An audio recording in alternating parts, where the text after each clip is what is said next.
بسم اللہ الرحمن الرحیم الصلاۃ والسلام علیک یا رسول اللہ، الصلاۃ والسلام علیک یا نبی اللہ، الصلاۃ والسلام علیک یا حبیب اللہ وعلی آلک و اصحابک یا نور اللہ صلی اللہ تعالی علیہ وسلم۔ آج ہم آپ کے سامنے تلخیص الاعراب کا درس نمبر 11 شروع کر رہے ہیں، اور درس نمبر 11 آج ہم پڑھیں گے۔ اس میں متمکن کی 16ویں قسم اور اس کا اعراب کا بیان۔ سوال ہے، اس میں متمکن کی 16ویں قسم اور اس کا اعراب کیا ہے؟ جواب، 16ویں قسم سے متمکن کی 16ویں قسم جمع مذکر سالم ہے، لیکن جمع مذکر سالم مضاف بیائے متکلم ہے۔ ہم نے 10ویں قسم جو پڑھی تھی وہاں پر وہ تھی کہ جمع مذکر سالم ہے جو مضاف وغیرہ نہیں تھا۔ یہ جو ہے 16ویں قسم جمع مذکر سالم ہے اور جو مضاف ہو یا متکلم کی طرف، اور اس کا اعراب حالت رفع میں واو تقدیری کے ساتھ ہوتا ہے۔ حالت رفع میں واو تقدیری کے ساتھ، اور حالت نصبی و جری میں یا ما قبل مکسور کے ساتھ آئے گا۔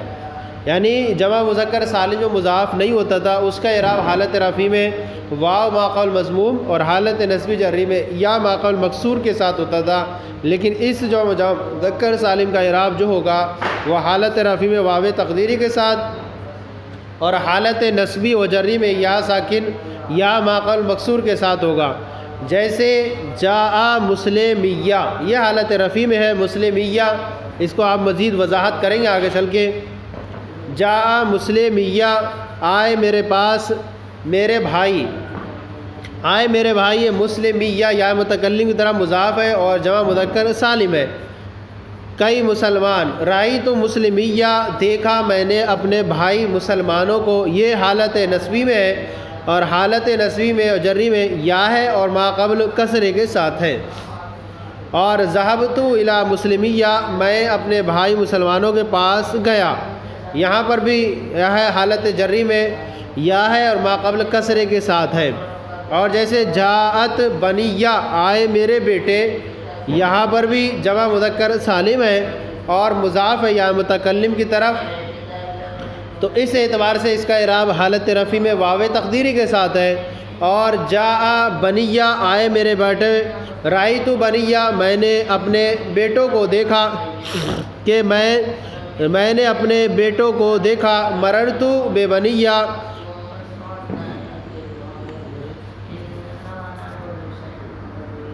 آگے یہ ہے رأیت بنیہ، میں نے اپنے بیٹوں کو دیکھا، مررت بے بنیہ، گزرا میں اپنے بیٹوں کے پاس سے۔ اب یہاں پر اتنا ہو گیا کہ یعنی حاصل کلام ابھی یاد رکھیں کہ حالت رفع میں واو تقدیری کے ساتھ اور حالت نصبی و جری میں یا ما قبل کسرے کے ساتھ ہے جمع مذکر سالم مضاف یا متکلم۔ اب بیان فرماتے عرض ہے کہ جاء مسلمیہ میں مسلمیہ کا اعراب تقدیری واو کے ساتھ کس طرح سے، اب یہ بیان کر رہے ہیں کس طرح سے ہے۔ جاء مسلمیہ میں مسلمیہ اصل میں مسلمون یا تھا، یہ مسلمون یا مذکر سالم تھا اور اس کی اضافت ہوئی یا کی طرف، تو مسلمون یا تھا جب نون اضافت، اور یہ قاعدہ آپ کو معلوم ہے کہ اضافت کی جائے جمع مذکر سالم یا تثنیہ کی تو وہاں اس کا نون گر جاتا ہے۔ تو جب مسلمون یا تھا، جب نون جمع اضافت کی وجہ سے گر پڑا تو مسلمویا ہو گیا، نون گر گیا یہاں پر، تو اب مسلمویا ہو گیا۔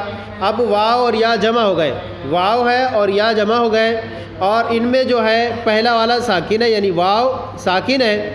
اب قاعدہ مشہورہ کے مطابق کیا ہے، واو جب کلمہ جمع ہو تو واو قاعدہ مشہورہ کے مطابق واو یا سے بدل گیا، واو کو یا سے بدل دیا، اب ہو گیا مسلمویا، مسلمویا، پھر پہلی یا کا دوسری یا میں ادغام کر دیا، اب ہو گیا مسلمیہ، اب میم پہ ضمہ ہو گیا۔ اب کیا کریں، اس کے بعد دوسری یا میں ادغام کر دیا اور یا کی مناسبت سے میم کا ضمہ، اور یا کی مناسبت سے میم کا ضمہ کسرے سے بدل دیا، مسلمیہ ہو گیا، کیونکہ یا اپنے ما قبل کسرہ چاہتی ہے تو میم پر جو ضمہ تھا وہ ہم نے اسے کسرے سے بدل دیا۔ اب یوں یاد رکھیں کہ مسلمیہ حالت رفع میں جو ہے اصل میں مسلمون یا تھا، نون اضافت کی وجہ سے گر گیا، اور اب واو اور یا ایک کلمے میں جمع ہوئے، پہلا والا ساکن ہے واو اور یہ کو ایک یا سے بدل دیا تو اب ہو گیا مسلمویا، اب پہلی یا کا دوسری یا میں ادغام کر دیا، مسلمیہ ہو گیا. پھر یا کی مناسبت سے میم پہ جو ضمہ تھا اسے کسر سے بدل دیا تو مسلمیہ ہو گیا. اسی اعتبار سے دیکھیں تو یہاں پر واو تقدیری ہے. اور رہا مسلمیہ حالت نسبی میں و جری میں، تو اصل میں مسلمین یا تھا، تو یہاں پر یا پہلے سے ہی موجود تھی. مسلمین یا تھا، اضافت کی وجہ سے نون جمع گر گیا اور پہلی یا کو دوسری یا میں ادغام ملا دیا گیا. پہلی یا کو دوسری یا ملا دیا گیا، مسلمیہ ہو گیا. پہلی یا کو دوسری یا میں ملا دیا گیا، مسلمیہ ہو گیا. تو یہاں دیکھیں کہ وہاں پر واو کو یا سے بدل دیا تھا، اس لیے واو تقدیری تھا، اور یہاں بدلا نہیں تھا بلکہ پہلی یا کو دوسری یا میں ادغام کر دیا. اسی اعتبار سے حالت نسبی و جری میں جو ہوگا وہ اس کا اعراب جو ہوگا یا ما ساکن مکسور کے ساتھ ہوگا، اور حالت رفع میں واو تقدیری کے ساتھ ہوگا. اب بیان فرماتے عرض، اب مہربانی کر کے وجوہ اعراب کا معنی واضح کرتے ہوئے یہ بھی بتا دیجئے کہ اعراب کے وجوہ کتنے ہیں، اعراب کتنے اعتبار سے آتا ہے. وجوہ اعراب کا معنی بیان کر کے یہ بھی بتا دیجئے کہ اعراب کے وجوہ کتنے ہیں. جواب، وجہ کی جمع وجوہ ہے، اور وجہ کا معنی ہے شکل و صورت. پھر اصل اعراب 3 ہیں، رفع، نصب اور جر. یا تو رفع آئے گا، نصب آئے گا اور جر آئے گا، اور جزم کا جو تعلق ہے وہ افعال کے ساتھ ہوتا ہے. لہذا وجوہ اعراب کا معنی ہوا رفع، نصب اور جر کی صورتیں. رفع کی صورتیں 3 ہیں. ضمہ جیسے ضرب زیدن میں دال کا جو ہے ضمہ ہے رفع ہے، اور الف جیسے جعل مسلمانے میں المسلمانے کا الف جو ہے رفع ہے. نمبر 3 واو جیسے الجال مسلمونہ میں المسلمونہ کا واو رفع ہے. اور جیسے جا ابو زیدن میں ابو کا واو رفع ہے. تو رفع کی جو صورتیں 3 ہوئیں، ضمہ کی صورت میں اور الف کی صورت میں اور واو کی صورت میں ہوئی. تو یعنی رفع جو ہوگا اعراب بالحرکت کے ساتھ بھی ہے اور اعراب بالحرف کے ساتھ بھی ہے. اعراب بالحرکت کے ساتھ ضمہ کی ساتھ صورت میں ہوگا، اور اعراب بالحرف کے ساتھ کبھی الف کی صورت میں ہوگا جیسے تثنیہ میں، اور واو کے ساتھ ہوگا جیسا کہ جمع مذکر سالم میں اور اسماء ستہ میں. نصب کی صورت 5 ہے. نصب کی صورت 5 ہے. نمبر 1 ہے فتح، جیسے رأیت رجلن میں رجلن کا فتح نصب ہے. یہ بھی یاد رکھیں کہ جو ہے محل اعراب جو ہوتا ہے وہ آخری حرف ہوا کرتا ہے. لہذا رجلن میں رجلن یہ فتح کا نصب یعنی اعراب بالحرکت ہے. اور کسرے کے ساتھ جیسے رأیت مسلماتن میں تا کا کسرہ نصب ہے، یہ بھی اعراب بالحرکت ہے. الف کی صورت میں جیسے رأیت اباکا میں ابا کا جو الف ہے یہ نصب ہے.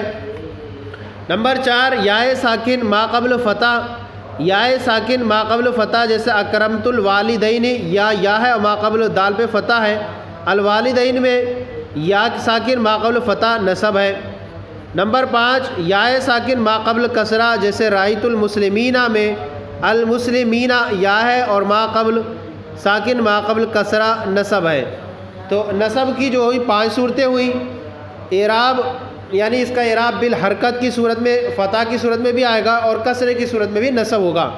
اور باقی جو 3 صورتیں بچتی ہیں وہ اعراب بالحرف کی ہوں گی.